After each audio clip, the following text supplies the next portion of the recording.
Hello dear students, welcome back to my channel physics SPC gravitation का एक question.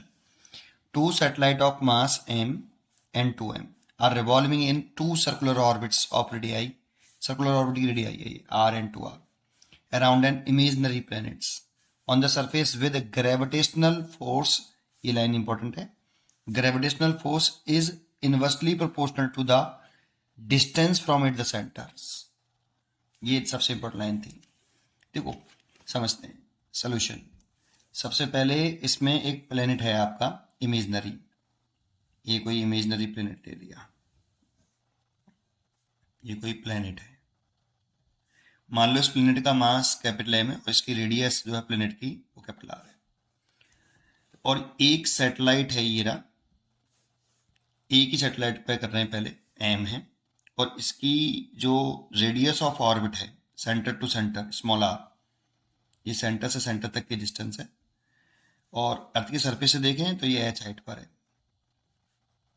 ऐसे।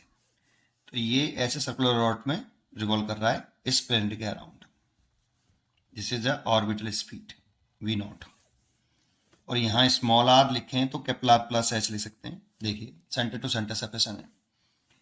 अच्छा, अब यहाँ ये कह रहा है कि जो ग्रेविटेशनल ये जो प्लेनेट है इस सैटेलाइट पर जो ग्रेविटेशनल फोर्स लगा रहा है एफ, वो G capital M small M over R लगा रहा है बेटा। ए प्रोपोर्शनल टू 1/r है। ऐसा इमेजिनरी इमेजिन करने की कह रहा है हमसे, इमेजिन करने की कह रहा है बेटा। ऐसे इमेजिन करना है आपको कि ए प्रोपोर्शनल टू 1/r है। एक्चुअल में होता क्या है, स्क्वायर होता है। रियलिटी ये है कि अगर ये कोई प्लेनेट होता, ये मास है, ये रेडियस है इसकी, और ये सैटेलाइट है स्मॉल एम, और ये सेंटर टू सेंटर सेपरेशन है, तो ये जो ग्रेविटेशनल फोर्स लगाता है ना एफ जी, ये G capital M small M over R का स्क्वायर होता। ये रियल है बेटा। यहाँ पे जो ग्रेविटेशनल फोर्स है वो इनवर्सली प्रोपोर्शनल टू आर का स्क्वायर। लेकिन ऐसा इमेजिन करने की कहा है। तब हमसे ऑर्बिटल स्पीड का रेशियो पूछ रहा है सैटेलाइट का। इस वाली सिचुएशन में पूछ रहा है, इसमें नहीं पूछ रहा है। इसमें और इसमें क्या अंतर आएगा, दोनों में कंपैरिजन करके देख लेते हैं। इसमें ऑर्बिटल स्पीड v नॉट। तो पहले तो इसको सॉल्व करते हैं बेटा, इसको, क्योंकि हमारा रियल के क्वेश्चन ये है। ठीक है, तो इस वाले केस में देखो, ये जो ग्रेविटेशनल फोर्स ऑफ अट्रैक्शन है बिटवीन सैटेलाइट एंड प्लेनेट, यही इस सैटेलाइट को सर्कुलर ऑर्बिट में रिवॉल्व करने के लिए सेंट्रीपिटल फोर्स प्रोवाइड कराएगा। दैट मीन्स इसकी डायरेक्शन को चेंज करेगा। ऑर्बिटल स्पीड की डायरेक्शन को चेंज करने वाला फोर्स यही है। इसको हम सेंट्रीपिटल फोर्स कह सकते हैं यहाँ पर। तो इसी को सेंट्रीपिटल फोर्स कहते हैं। सेंट्रीपिटल फोर्स कोई नया फोर्स नहीं, जो भी फोर्स सर्कुलर पाथ के सेंटर की तरफ लगे, नेट फोर्स, उसको ही हम क्या नाम दे देते हैं, सेंट्रीपिटल फोर्स दे देते हैं। तो यही आपका centripetal force of the satellite. तो ग्रेविटेशनल फोर्स है G capital M small M by R हो गया बेटा। और सेंट्रीपिटल फोर्स क्या होता है, एम वी नॉट का स्क्वायर अपॉन स्मॉल आर।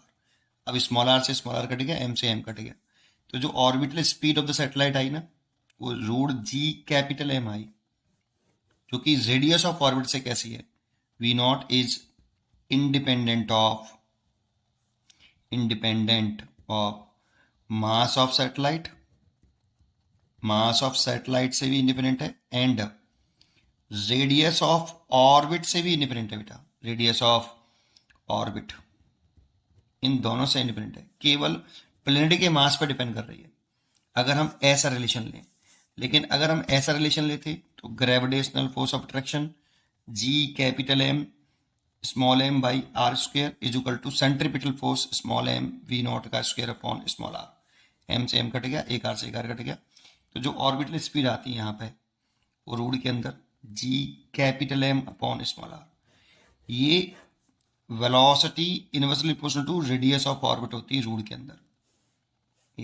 मास से इंडिपेंडेंट होती, इंडिपेंडेंट ऑफ मास। ठीक है, ये फॉर्मूला हमारा एक्चुअल होता है रियल में, हम यही याद करते हैं, है ना। लेकिन इस वाली सिचुएशन में ये आया है बेटा। और इसका मतलब है रेडियस ऑफ ऑर्बिट पे डिपेंड नहीं कर रही, सैटेलाइट के मास पे डिपेंड नहीं कर रही। The two satellite of mass अलग अलग दे रखे हैं, m and 2m। Revolving the two circular orbit of D I R, radius of orbit दे रखी है, ये रेडियस ऑफ ऑर्बिट से एंड मास ऑफ सैटेलाइट से इंडिपेंडेंट है, इसीलिए रेशियो जो आएगा दोनों सैटेलाइट का इंडिपेंडेंट है। तो पहले वाले का भी कितना हुआ, जी कैपिटल एम प्लेनेट का मास है बेटा, ये प्लेनेट का मास है ना कि सैटेलाइट का। यहाँ पे सैटेलाइट का मास अलग अलग है बेटा, है ना। तो G M upon root G M, तो 1:1 आ जाएगा आंसर। ठीक है, उम्मीद करता हूँ कि आपको ये क्वेश्चन जरूर समझ में आया होगा। पढ़ते रहिए और खुश रहिए। Thank you.